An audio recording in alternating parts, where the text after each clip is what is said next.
അപ്പോൾ അതിൽ data tax എന്ന് പറയുമ്പോൾ നമ്മൾ ആ ടേം തന്നെ മീനിങ്, എന്താണ് അതിന്റെ മീനിങ് എന്നുള്ളത് ആ ടേം തന്നെ കൃത്യമായിട്ട് എക്സ്പ്ലെയിൻ ചെയ്യുന്നുണ്ട് എന്താണ് മീനിങ് എന്ന് പറയുന്നത്. അപ്പൊ അതിൽ രണ്ട് ടൈപ്പ് ടാക്സ് നമ്മൾ കാണുന്നത് ഡാറ്റ ടാക്സും ഇൻഡയറക്റ്റ് ടാക്സും ആണ്. ഡാറ്റ ടാക്സ് എന്ന് പറയുമ്പോൾ taxes that are directly paid to the government by the tax pair. Here the taxpayer himself is paying the tax to the government. ഒരു ടാക്സ് പെയർ നേരിട്ട് ഗവൺമെന്റിലേക്ക് കൊടുക്കുന്ന ടാക്സിനെയാണ് നമ്മൾ ഡയറക്റ്റ് ടാക്സ് എന്ന് പറയാം. Directly, the tax is payable by one person to the government. That is the case of direct taxes. Or we can say it is a tax applied on individuals and organizations directly by the government. So here the tax is governed or collected by the government directly from the person, individuals, organizations, etc. That's the case of direct taxes. അപ്പോൾ നേരിട്ട് മറ്റൊരു ഇന്റർമീഡിയറീസും ഇല്ലാതെ tax കൊടുക്കാൻ ബാധ്യസ്ഥനായിട്ടുള്ള ഒരു വ്യക്തി അദ്ദേഹം നേരിട്ട് ഗവൺമെന്റിലേക്ക് കൊടുക്കുന്ന ടാക്സിനെയാണ് ഡയറക്റ്റ് ടാക്സ് എന്ന് പേരിൽ നമ്മൾ വിളിക്കുന്നത്. അപ്പൊ അതിന്റെ ഏറ്റവും പ്രധാനപ്പെട്ട എക്സാമ്പിൾസ് ആണ് ഇൻകം ടാക്സ്, വെൽത്ത് ടാക്സ് തുടങ്ങിയ ടാക്സ്. വെൽത്ത് ടാക്സ് എന്ന ടാക്സ് ഇപ്പൊ നിലവിലില്ല, ഇന്ത്യയിലില്ല. ഇൻകം ടാക്സ് എന്ന് പറയുന്നത് ഈ ഡയറക്റ്റ് ടാക്സിന്റെ ഏറ്റവും പ്രധാനപ്പെട്ട എക്സാമ്പിൾ ആണ്. So in the case of direct taxes we can say there are no intermediaries in between government and the taxpayer. Okay. Second case is indirect taxes. Then this tax is applied on the manufacture or sale of goods and services. Goods in the manufacturing, sales, service-മായി ബന്ധപ്പെട്ട് അതിന്റെ ഗുഡ്സിന്റെയും സർവീസിന്റെയും മാനുഫാക്ചറിങ്ങും സെയിൽസുമായി ബന്ധപ്പെട്ട് വരുന്ന tax ആണ് indirect tax എന്ന് പറയുന്നത്. നമ്മൾ direct ടാക്സിന്റെ case നമ്മൾ കണ്ടത് അതിനകത്ത് മറ്റു ഇന്റർമീഡിയറീസ് ഒന്നും ഇല്ലാതെ ടാക്സ് പെയർ നേരിട്ട് ടാക്സ് കൊടുക്കുന്ന കേസ് ആണെങ്കിൽ, in case of indirect taxes here these taxes are initially paid to the government by an intermediary. Thereafter, who adds the amount of the tax paid to the value of the goods or services and passes on the total amount to the end user. ഇതിനകത്ത് ആദ്യം ഈ tax കൊടുക്കുന്നത് അതിന്റെ tax കൊടുക്കേണ്ട ആളല്ല എന്ന് പറയുമ്പോൾ actually ആരാണോ ടാക്സ് കൊടുക്കേണ്ടതെങ്കിൽ അയാളല്ല ടാക്സ് കൊടുക്കുന്നത്, വേറെ ഒരാൾ, ഒരു ഇന്റർമീഡിയറി ഗവൺമെന്റ് നേരിട്ട് ടാക്സ് കൊടുക്കുന്നു. എന്നിട്ട് ഈ ഇന്റർമീഡിയറി എന്ത് ചെയ്യുന്നു? ഈ ടാക്സ് ലയബിലിറ്റി അദ്ദേഹം മാനുഫാക്ചർ ചെയ്യുന്ന ഗുഡ്സിന്റെയോ സർവീസിന്റെയോ വാല്യൂവിന്റെ കൂടെ ആഡ് ചെയ്തുകൊണ്ട് ആ ടാക്സ് റെസ്പോൺസിബിലിറ്റി മറ്റൊരു വ്യക്തിയിലേക്ക് ട്രാൻസ്ഫർ ചെയ്യപ്പെടുന്നു. അങ്ങനെയുള്ള ടാക്സിനെ നമ്മൾ ഇൻഡയറക്റ്റ് ടാക്സ് എന്ന് പറയാം. എന്ന് പറഞ്ഞാൽ the tax pair here does not pay tax directly to the government. ഒരിക്കലും ഇവിടെ ടാക്സ് കൊടുക്കേണ്ട ആള് എന്ത് ചെയ്യുന്നില്ല? നേരിട്ട് ഗവൺമെന്റിലേക്ക് ടാക്സ് കൊടുക്കുന്നില്ല. മറിച്ച് ഒരു ആൾ ഗവൺമെന്റിലേക്ക് നേരിട്ട് ടാക്സ് കൊടുക്കുകയും ആ ടാക്സ് കൊടുത്ത വ്യക്തി അദ്ദേഹം കൊടുത്ത ടാക്സിന്റെ എമൗണ്ട് മറ്റു വ്യക്തികളിൽ നിന്ന് അദ്ദേഹം മാനുഫാക്ചർ ചെയ്യുന്ന ഗുഡ്സിലൂടെയോ അദ്ദേഹം സെയിൽ ചെയ്യുന്ന ഗുഡ്സിന്റെയോ സർവീസിന്റെയോ വാല്യൂവിലൂടെയോ അത് കളക്ട് ചെയ്യപ്പെടുന്ന രീതിയാണ് ഇൻഡയറക്റ്റ് ടാക്സ് എന്ന് പറയുന്നത്.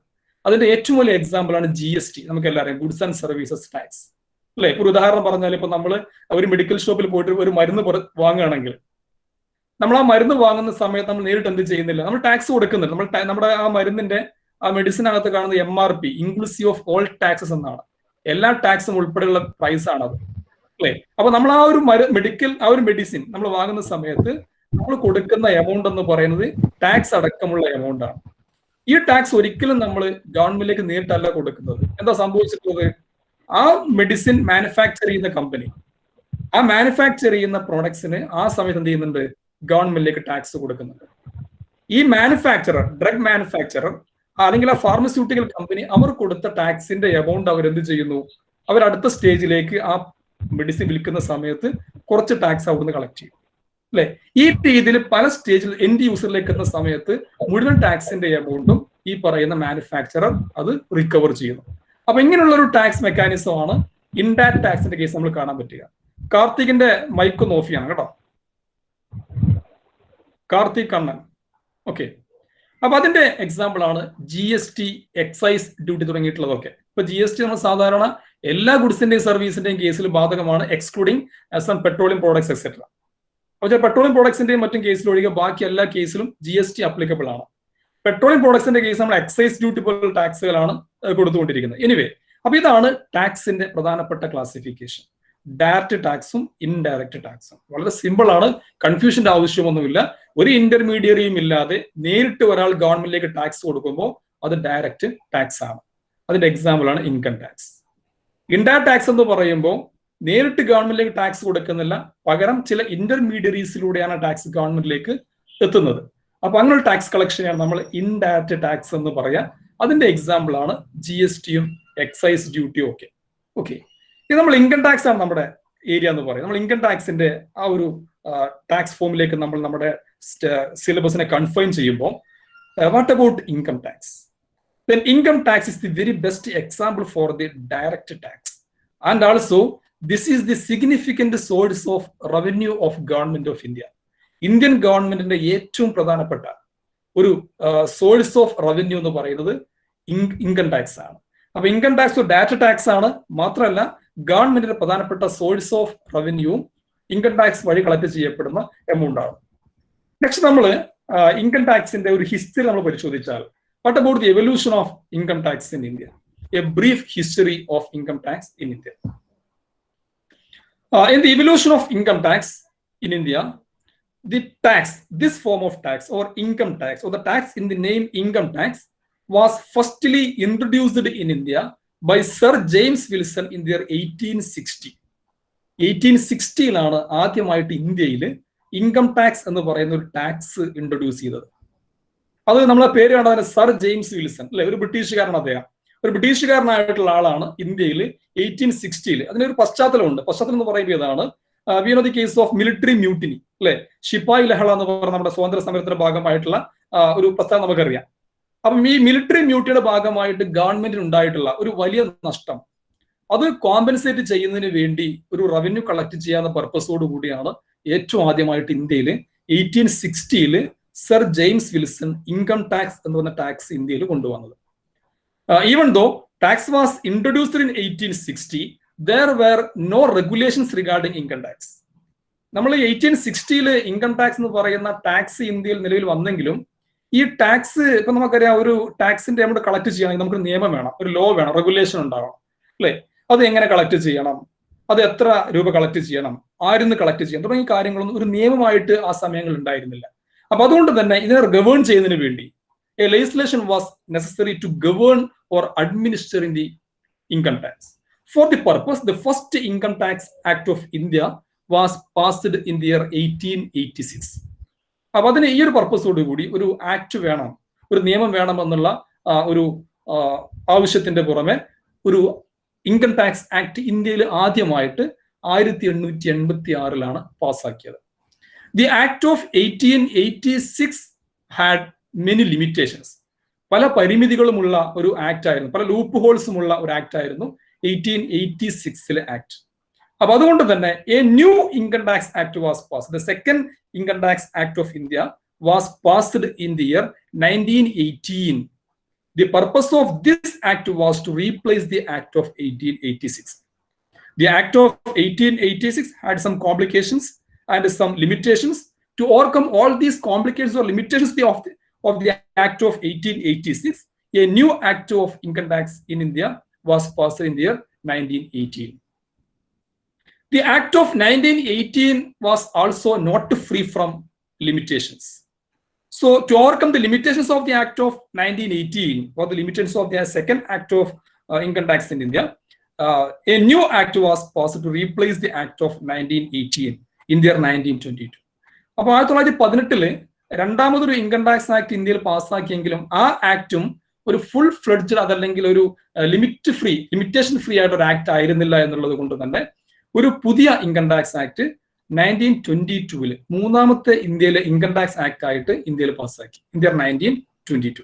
അപ്പൊ ഫസ്റ്റ് ഇൻകം ടാക്സ് ആക്ട് വരുന്നത് 1886-ലാണ്, സെക്കൻഡ് ഇൻകം ടാക്സ് ആക്ട് 1918-ലാണ്, തേർഡ് ഇൻകം ടാക്സ് ആക്ട് 1922-ലാണ്. ഈ 1922-ലെ ആക്ടിന്റെ പ്രശ്നം എന്ന് പറയുന്നത് the act of 1922 was very complicated and there were many loopholes to avoid or to evade tax liability. 1922-ലെ ആക്ടിനെ സംബന്ധിച്ചിടത്തോളം അതിലൊരുപാട് കോംപ്ലിക്കേഷൻസ് ഉണ്ടായിരുന്നു. എന്ന് പറയുമ്പോൾ വളരെ കോംപ്ലിക്കേറ്റഡ് ആയിട്ടുള്ള ഗവേൺ ചെയ്യാൻ ഡിഫിക്കൽട്ട് ആയിട്ടുള്ള ഒരു ആക്ട് ആയിരുന്നു 1922 ആക്ട് എന്ന് പറയുന്നത്. മാത്രമല്ല അതിനകത്ത് ടാക്സ് വെട്ടിക്കാനുള്ള ഒരുപാട് ലൂപ്പ് ഹോൾസ് ഉണ്ടായിരുന്നു. അപ്പൊ അങ്ങനെയുള്ള ഈ ടാക്സ് വെട്ടിക്കാനുള്ള അവസരങ്ങൾ ഉണ്ടാകുന്നത് കോംപ്ലിക്കേറ്റഡ് ആയിട്ടുള്ള ആക്ടും ആയതുകൊണ്ട് തന്നെ 1922 ആക്ടിനെ മാറ്റി ഒരു പുതിയ ആക്ട് കൊണ്ടുവരണം ഇന്ത്യയിൽ. അപ്പൊ അതിനുവേണ്ടി 1956 ഗവൺമെന്റ് ലോ കമ്മീഷനെ ഈ പർപ്പസിന് വേണ്ടി ഏൽപ്പിക്കുകയാണ്. എന്ന് പറയുമ്പോൾ the act of 1922 should be simplified and there should be no provision for any tax evasion. അപ്പൊ അങ്ങനെ പർപ്പസോടുകൂടി 1956 ലോ കമ്മീഷന് ഈ ഒരു കേസ് ഗവൺമെന്റ് റെഫർ ചെയ്യുന്നു. ഈ ലോ കമ്മീഷൻ അവരുടെ റിപ്പോർട്ട് 1958 സബ്മിറ്റ് ചെയ്യുന്നു. The law commission submit the report regarding the implication of a new law in the year 1958. ഈ 1958 തന്നെ എന്ന് പറയുമ്പോൾ 1958 ലോ കമ്മീഷന്റെ റിപ്പോർട്ട് ഗവൺമെന്റ് മുമ്പാകെ വന്നെങ്കിലും അതേ വർഷം തന്നെ മറ്റൊരു കമ്മീഷനെയും ഗവൺമെന്റ് അപ്പോയിന്റ് ചെയ്തു ഇതേ പർപ്പസിന് വേണ്ടി. ആ കമ്മിറ്റിയുടെ പേരാണ് direct taxes administration enquiry committee എന്ന് പറയുന്നത്. മഹാവീർ ത്യാഗി ചെയർമാൻ ആയിട്ടുള്ള ഒരു direct taxes administration enquiry committee 1958 government of India appoint ചെയ്തു. ആ കമ്മിറ്റി റിപ്പോർട്ട് 1959 സബ്മിറ്റ് ചെയ്തു. അപ്പൊ ഈ ലോ കമ്മീഷന്റെയും അതുപോലെ തന്നെ നമ്മൾ പറഞ്ഞ ഡയറക്റ്റ് ടാക്സസ് അഡ്മിനിസ്ട്രേഷൻ എൻക്വയറി കമ്മിറ്റിയുടെയും ഒബ്ജക്റ്റീവ്സ് സെയിം ആയിരുന്നു. എന്ന് പറഞ്ഞാൽ ഈ കോംപ്ലിക്കേറ്റഡ് ആയിട്ടുള്ള 1922 ലോയെ ഒന്ന് സിംപ്ലിഫൈ ചെയ്യണം, ടാക്സ് ഇവേഷനുള്ള പോസിബിലിറ്റി ഇല്ലാതെയാക്കണം.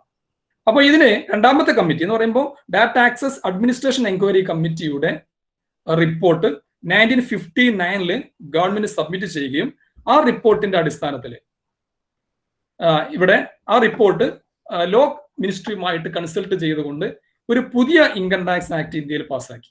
അതാണ് 1961 ഇൻകം ടാക്സ് ആക്ട് എന്ന് പറയുന്നത്. അപ്പൊ നമ്മൾ ഇൻകം ടാക്സ് ആക്ടിന്റെ അല്ലെങ്കിൽ ഇൻകം ടാക്സ് ഗവേണൻസിനെ കുറിച്ച് നമ്മൾ ഇങ്ങനെ പഠിക്കുകയാണെങ്കിൽ ആദ്യത്തെ ആക്ട് 1886 വരുന്നു, ദെൻ 1980 രണ്ടാമത്തെ ആക്ട് വരുന്നു, 1922 തേർഡ് ആക്ട് വരുന്നു. ഈ ആക്ട് റീപ്ലേസ് ചെയ്തുകൊണ്ട് 1961 ഒരു പുതിയ ഇൻകം ടാക്സ് ആക്ട് ഇന്ത്യയിൽ പാസ്സാക്കി. അപ്പൊ അത് നമ്മൾ ലാസ്റ്റ് പറഞ്ഞ ആ കമ്മിറ്റിയുടെ മഹാവീർ ത്യാഗി ചെയർമാനായ ആ കമ്മിറ്റി റെക്കമെൻഡേഷന്റെ അടിസ്ഥാനത്തിലാണ് ലോ മിനിസ്ട്രി ഇങ്ങനെ ഒരു ആക്ട് ഇന്ത്യയിൽ കൊണ്ടുവന്നത്. So this income tax act is called as Income Tax Act of 1961. Okay, this act was passed as the 43rd Act of 1961. 1961 43ാമത്തെ നിയമമായിട്ടാണ് ഇന്ത്യൻ പാർലമെന്റിൽ ഈ ആക്ട് പാസ്സാക്കിയിട്ടുള്ളത്. Okay, then Income Tax Act of 1961 brought into force with effect from 1st April 1962. This act is applicable to all of India. അപ്പോൾ ഇന്ത്യയിൽ മുഴുവനായിട്ടും, ഇന്ത്യയിലെ മുഴുവൻ സംസ്ഥാനങ്ങളിലും ഇന്ത്യയിലെ മുഴുവൻ കേന്ദ്രഭരണ പ്രദേശങ്ങളിലും ബാധകമായിട്ടുള്ള ഒരു ആക്ട് ആയിട്ട് ഇൻകം ടാക്സ് ആക്ട് 1962 ഏപ്രിൽ 1 മുതൽ ഇന്ത്യയിൽ പ്രാബല്യത്തിൽ വന്നു. അപ്പൊ 1962 ഏപ്രിൽ 1 മുതൽ still we are following the act of income tax act 1961. നിലവിൽ നമ്മൾ ഫോളോ ചെയ്യുന്ന ആക്ടും ഇതേ ആക്ട് തന്നെയാണ്. അപ്പോൾ 1962 ഏപ്രിൽ 1 മുതൽ ഇന്ത്യയിൽ നടപ്പിലാക്കിയിട്ടുള്ള ഇൻകം ടാക്സ് ആക്ട് ഓഫ് 1961 ആണ് നമ്മൾ ഇന്ത്യയിൽ നിലവിൽ ഇപ്പോൾ ഈ സമയത്ത് പോലും നമ്മൾ ഇൻകം ടാക്സിന്റെ ആവശ്യത്തിന് വേണ്ടി ഫോളോ ചെയ്യുന്നത്. As far as Income Tax Act of 1961 is concerned, there are 298 sections. It is a very comprehensive act with 298 sections, 23 chapters and 14 schedules. അത്രയും കോംപ്രഹെൻസീവ് ആയിട്ടുള്ള ആക്ട് ആണത്. 298 സെക്ഷൻസും 23 ചാപ്റ്ററുകളും 14 ഷെഡ്യൂൾസുമുള്ള ഒന്നാണ് income tax act of India എന്ന് പറയുന്നത്. മാത്രമല്ല ഇന്ത്യയിൽ income tax എന്ന് പറയുന്നത് ഒരു കോൺസ്റ്റിറ്റ്യൂഷണൽ ആയിട്ടുള്ള ഒരു ലയബിലിറ്റിയാണ്. നമ്മൾ ഓരോ പൗരനും അല്ലെങ്കിൽ ഇൻകം ടാക്സ് കൊടുക്കാൻ ലയബിൾ ആയിട്ടുള്ള ഓരോ വ്യക്തിയുടെ മുകളിലും ഭരണഘടനാപരമായിട്ട് ചുമത്താൻ കഴിയുന്ന ഒരു നിയമമാണ് ഇൻകം ടാക്സ് ആക്ട് എന്ന് പറയുന്നത്. അതനുസരിച്ച് കളക്ട് ചെയ്യാവുന്ന ടാക്സ് ആണ് ഇൻകം ടാക്സ് എന്ന് പറയുന്നത്.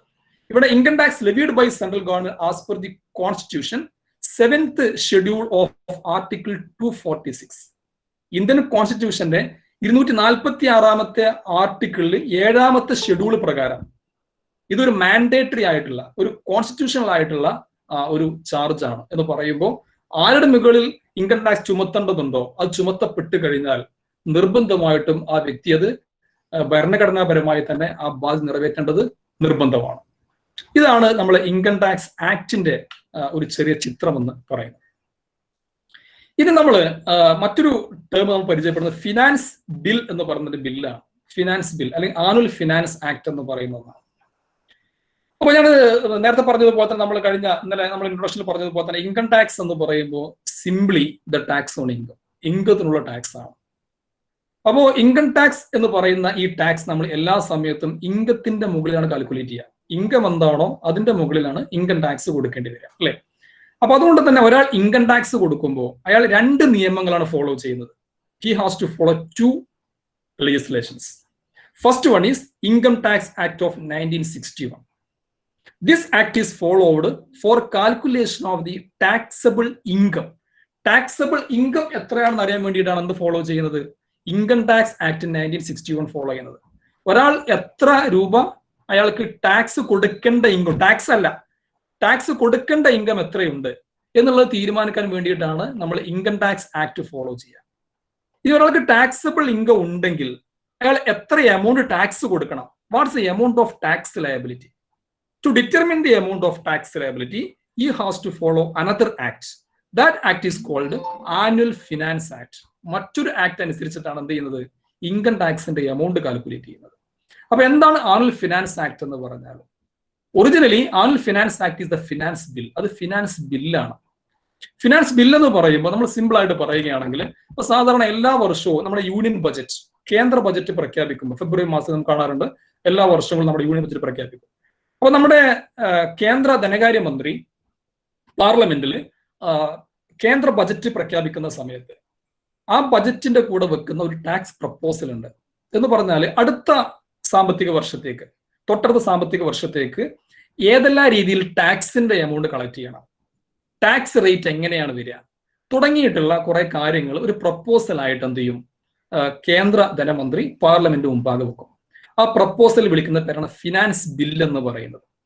അപ്പൊ സാധാരണ പ്രധാനമായിട്ടും കോർപ്പറേറ്റ്സ് ഒക്കെ തന്നെ ഉറ്റുനോക്കുന്ന കാര്യം ഗവൺമെന്റ് അതല്ലെങ്കിൽ കേന്ദ്ര ഗവൺമെന്റ് ബജറ്റ് വരുന്ന സമയത്ത് പ്രധാനമായിട്ടുള്ള സ്ഥാപനങ്ങളും വ്യക്തികളൊക്കെ തന്നെ വളരെ ആകാംക്ഷയോടെ നോക്കുന്ന ഒരു കാര്യമാണ് ടാക്സിന്റെ സ്ലാബ് എങ്ങനെയാണ് വരുന്നത് എന്നുള്ളത്. അപ്പൊ അതുകൊണ്ട് തന്നെ വളരെ പ്രധാനപ്പെട്ട ഒരു ബജറ്റിലെ എലിമെന്റ് ആണ് ഈ ടാക്സുമായി ബന്ധപ്പെട്ട കാര്യം. അപ്പോൾ അതിനകത്ത് പറയും എത്ര രൂപയാണ് വരുന്ന സാമ്പത്തിക വർഷങ്ങളിൽ ടാക്സ് ആയിട്ട് കളക്ട് ചെയ്യേണ്ടത്. അപ്പൊ അങ്ങനെ പ്രപ്പോസലാണ് ഫിനാൻസ് ബില്ല് എന്ന് പറഞ്ഞാൽ. ഈ ബില്ല് പാർലമെന്റിൽ അവതരിപ്പിച്ചപ്പോൾ സ്വാഭാവികമായിട്ട് നമുക്കെല്ലാം അറിയാതെ മറ്റെല്ലാ നിയമങ്ങൾ പോലെ തന്നെയും ഈ ബില്ല് എന്ത് ചെയ്യും? രാജ്യസഭയിലും ലോക്സഭയിലും 2 സഭകളിലും ഇത് ചർച്ച ചെയ്യും.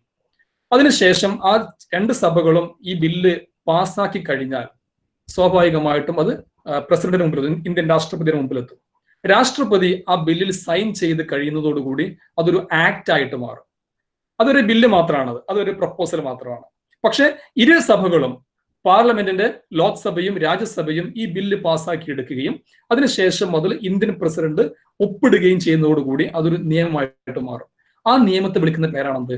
ആനുവൽ ഫിനാൻസ് ആക്ട് എന്ന് പറയുന്നത്. ഓരോ വർഷവും ഈ ആക്ട് വരും. കാരണം ഓരോ വർഷവും ബജറ്റ് വരുന്ന സമയത്ത് ആനുവൽ ഫിനാൻസ് ആക്ട് ഉണ്ടാവും. അപ്പൊ ആനുവൽ ഫിനാൻസ് ആക്ടിനകത്താണ് ടാക്സ് റേറ്റുമായി ബന്ധപ്പെട്ട കാര്യങ്ങൾ ഉണ്ടാവുന്നത്. അപ്പൊ ഈ 2 നിയമങ്ങൾ നമ്മൾ ഇതിനകത്ത് പഠിക്കേണ്ടതുണ്ട്. ഒന്ന് ഇൻകം ടാക്സ് ആക്ട് എന്ന് പറയുന്നത്, അത് വെച്ച് നമ്മൾ എത്ര രൂപ ടാക്സ് കൊടുക്കേണ്ടതായ ഇൻകം ഒരാൾക്കുണ്ടെന്നുള്ളത് കാൽക്കുലേറ്റ് ചെയ്യുന്നു. രണ്ടാമത്തെ കാര്യം ആനുവൽ ഫിനാൻസ് ആക്ട് പ്രകാരം ഈ ഇൻകത്തിന് എത്ര രൂപയാണ് ആ വർഷം ഒരു വ്യക്തി ടാക്സ് കൊടുക്കേണ്ടത്. അപ്പൊ ഇതാണ് ആനുവൽ ഫിനാൻസ് ആക്ട് എന്നുകൊണ്ട് നമ്മൾ ഉദ്ദേശിക്കുന്നത്. ഇനി മറ്റൊരു കാര്യം എന്ന് പറഞ്ഞാൽ നമ്മൾ സാധാരണ ഇപ്പൊ നമ്മൾ GST 2017 മുതലാണ് ഇന്ത്യയിൽ GST നടപ്പിലാക്കിയിട്ടുള്ളത്. GST നടപ്പിലാക്കുന്നതിന് മുമ്പ് ഇന്ത്യയിൽ ഒത്തിരി ഇൻഡയറക്റ്റ് ടാക്സുകൾ ഉണ്ടായിരുന്നു, പല ടാക്സുകൾ ഉണ്ടായിരുന്നു, പല forms of tax, multiple taxes ഉണ്ടായിരുന്നു ഇന്ത്യയിൽ. ഇപ്പൊ നമ്മൾ പറഞ്ഞ excise duty, entry tax, entertainment tax, service tax, sales tax, VAT എന്നൊക്കെ പറഞ്ഞ ഒരുപാട് ടാക്സുകൾ ഇന്ത്യയിൽ ഉണ്ടായിരുന്നു. അങ്ങനെ മൾട്ടിപ്പിൾ ആയിട്ടുള്ള അല്ലെങ്കിൽ ഒത്തിരി ഇൻഡയറക്റ്റ് ടാക്സസിനെ എല്ലാം തന്നെ ഏകീകരിച്ചു കൊണ്ടുണ്ടാക്കിയിട്ടുള്ള ഒരു സിമ്പിൾ ആയിട്ടുള്ള അല്ലെങ്കിൽ ഒരു സിംഗിൾ ആയിട്ടുള്ള ഒരു ടാക്സ് ആണ് GST എന്ന് പറയുന്നത്. അപ്പൊ ഈ GST പോലെ തന്നെ ഒരു നിയമം നമ്മളെ ഡയറക്ട് ടാക്സുമായി ബന്ധപ്പെട്ടും കൊണ്ടുവരണം എന്നൊരു പ്രപ്പോസൽ ഗവൺമെന്റ് മുമ്പിൽ ഉണ്ടായിരുന്നു. ഇപ്പൊ GST എന്ന് പറയുമ്പോൾ ഇൻഡയറക്റ്റ് ടാക്സ് ആണ്. ഇൻഡയറക്റ്റ് ടാക്സുമായി ബന്ധപ്പെട്ടുള്ള എല്ലാ ഇൻഡയറക്റ്റ് ടാക്സസിനെയും കമ്പൈൻ ചെയ്ത് മെർജ് ചെയ്തിട്ടുള്ള ഒരു ടാക്സ് ആണ് GST എന്ന് പറയുന്നത്.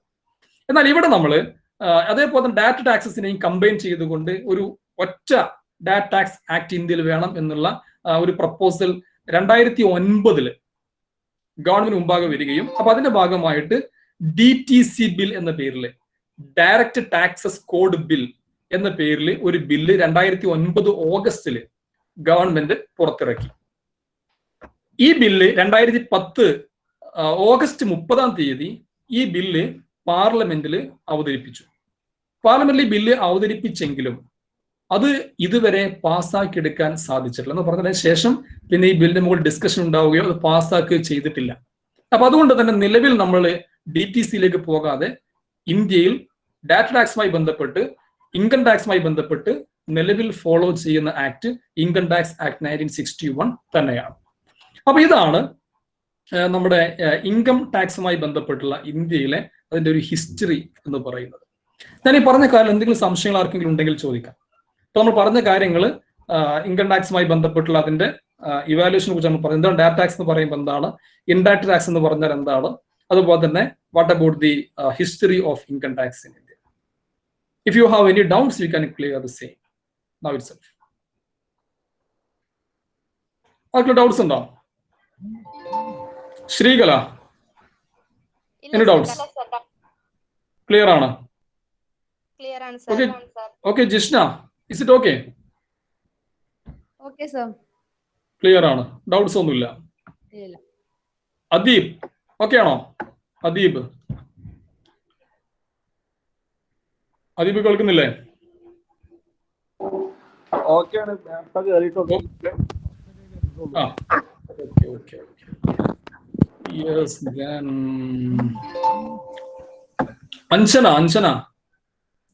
Anjana Anju, is it clear? Okay, clear ആണ്. Binsiya, is it okay? Clear ആണ് സർ. ക്ലിയർ ആണ്. ഓക്കെ. ഒരു ചെറിയ ടോപ്പിക് പറഞ്ഞ് അവസാനിപ്പിക്കും, 2 മിനിറ്റ് മാത്രം എടുക്കുന്ന ചെറിയ ടോപ്പിക്കാണ്. അപ്പൊ അതില് നമ്മൾ ഇൻകം ടാക്സ് ആക്ടിനെ കുറിച്ച് പറഞ്ഞതുപോലെ ഇൻകം ടാക്സ് റൂൾസും ഇന്ത്യയിലുണ്ട്. Income tax rules 1962, income tax act 1961 ഉണ്ട്, ഒപ്പം ഇൻകം ടാക്സ് റൂൾസ് 1962 ഉണ്ട്. അപ്പൊ ഇൻകം ടാക്സ് റൂൾസ് എന്ന് പറയുന്നത് simply these are some provisions or some rules to support the provisions of income tax act. Income tax ആക്ടിനകത്തുള്ള ചില സെക്ഷൻസിനെ ഒന്ന് എക്സ്പ്ലെയിൻ ചെയ്യാൻ വേണ്ടി, അതിനെ സപ്പോർട്ട് ചെയ്യാൻ വേണ്ടിയുള്ള റൂളുകളാണ്. ഇപ്പൊ നമ്മൾ ഇൻകം ടാക്സ് ആക്ട് സെക്ഷൻ പറയുകയാണെങ്കിൽ ആ സെക്ഷനെ എക്സ്പ്ലെയിൻ ചെയ്യാനുള്ള കാര്യങ്ങളാണ് റൂൾസ് ആയിട്ട് CBDT പ്രിപ്പയർ. CBDT എന്ന് പറയുമ്പോൾ നിങ്ങൾക്ക് ഒരുപക്ഷെ അറിയാമായിരിക്കും, ഇന്ത്യയിലെ ഡാറ്റ ടാക്സസിന്റെ ഏറ്റവും അപ്പെക്സ് ബോഡിയാണ് CBDT എന്ന് പറഞ്ഞാൽ central board of direct taxes. Central board of direct taxes, the apex body regarding data taxes in India. ഇന്ത്യയിലെ ഡാറ്റ ടാക്സസിന്റെ ഏറ്റവും ഉന്നത അധികാര സമിതിയാണ് CBDT. CBDT section 295 income tax act 1961 section 295 പ്രകാരം പ്രിപ്പയർ ചെയ്യപ്പെടുന്നതാണ് ഇൻകം ടാക്സ് റൂൾസ് എന്ന് പറയുന്നത്. അപ്പൊ ഇൻകം ടാക്സ് ആക്ടിനകത്ത് വരുന്ന കാര്യങ്ങളുടെ പ്രൊസീജിയറലായിട്ടുള്ള അതിന്റെ കാര്യങ്ങൾ എക്സ്പ്ലെയിൻ ചെയ്യുക മാത്രമാണ് ഇൻകം ടാക്സ് റൂൾസിന്റെ പർപ്പസ് എന്ന് പറയുന്നത്. ഇപ്പോൾ 1-2 എക്സാമ്പിൾസ് കാണാൻ പറ്റും. ഇപ്പോൾ income tax rule 3, income tax rule 3 എന്ന് പറയുന്നത് പെർക്വിസിറ്റ്സ്, നമ്മൾ പഠിക്കാൻ പോകുന്ന കാര്യമാണ്. പെർക്വിസിറ്റ്സ് എന്ന് പറയുന്ന ഒരു എംപ്ലോയിക്ക് കിട്ടുന്ന ക്യാഷ് ആയിട്ടല്ലാതെ കിട്ടുന്ന കുറെ ബെനിഫിറ്റ്സ് ഉണ്ടാവും. ആ ബെനിഫിറ്റ്സിന്റെ വാല്യൂ നമ്മൾ എങ്ങനെയാണ് കാൽക്കുലേറ്റ് ചെയ്യുക? അപ്പൊ അതിനു വേണ്ടി നമ്മൾ ഉപയോഗിക്കുന്ന റൂളാണ് റൂൾ 3 എന്ന് പറയുന്നത്. അതുപോലെ റൂൾ 7 എന്ന് പറയുന്നത് splitting up of composite income. Composite income എന്ന് പറഞ്ഞാൽ അർത്ഥം ചില സമയങ്ങളിൽ ചില ഇൻകം അഗ്രികൾച്ചറൽ ഇൻകത്തിന്റെയും അല്ലാത്ത ഇൻകത്തിന്റെയും കോമ്പിനേഷൻ ആയിരിക്കും. ഒരു ഇൻകത്തിനകത്ത് അഗ്രികൾച്ചറൽ എലമെന്റും വരും, നോൺ അഗ്രികൾച്ചറൽ എലമെന്റും വരും. ഇങ്ങനെ 2 എലമെന്റും ഒരേ സമയത്ത് വരുന്ന ഇൻകം ആകുമ്പോൾ നമ്മൾ അതിനെ എങ്ങനെ സ്പ്ലിറ്റ് ചെയ്യണം? How to separate this income as agricultural and non agricultural. For the purpose we are following rule 7. So income tax rules are some explanations, or these are some supporting documents regarding the provisions or sections included in Income Tax Act of 1961. That's the case of income tax rules. Okay, അപ്പോൾ നമ്മൾ തൽക്കാലം നമ്മുടെ class ഇവിടെ നമ്മൾ അവസാനിപ്പിക്കുകയാണ്. ഇനി എന്തെങ്കിലും doubts ഉണ്ടെങ്കിൽ നിങ്ങൾക്ക് ചോദിക്കാം. എനിക്ക് തോന്നുന്നു ഡൗട്ട്സിന് സാധ്യത വളരെ സിമ്പിൾ ആയിട്ടുള്ള കാര്യങ്ങൾ നമ്മൾ ഡിസ്കസ് ചെയ്തിട്ടുള്ളത്. നിങ്ങൾ എനിക്ക് തോന്നുന്നു ഇന്നലെ പലരും അറ്റൻഡൻസ് കൃത്യമായിട്ട് മാർക്ക് ചെയ്തിട്ടില്ല, കുറെ പേരൊന്നും അറ്റൻഡൻസ് മാർക്ക് ചെയ്തിട്ടില്ല. ക്ലാസ്സിൽ കുറച്ച് പേര് ഉണ്ടായിരുന്നെങ്കിലും അത്രയും അറ്റൻഡൻസ് കമന്റ് ബോക്സിൽ വന്നിട്ടുണ്ടായിരുന്നില്ല. അപ്പൊ അതുകൊണ്ട് നിങ്ങൾ എല്ലാവരും അറ്റൻഡൻസ് മാർക്ക് ചെയ്യുക, നിങ്ങളുടെ പേരും റോൾ നമ്പറും ടൈപ്പ് ചെയ്യാം. എന്തൊരു ഡൗട്ട്സ് ഉണ്ടെങ്കിൽ അത് ക്ലിയർ ചെയ്യാം. അറ്റൻഡൻസ് രേഖപ്പെടുത്തി കഴിഞ്ഞാൽ നിങ്ങൾക്ക് ലീവ് ചെയ്യാം. Okay, thank you.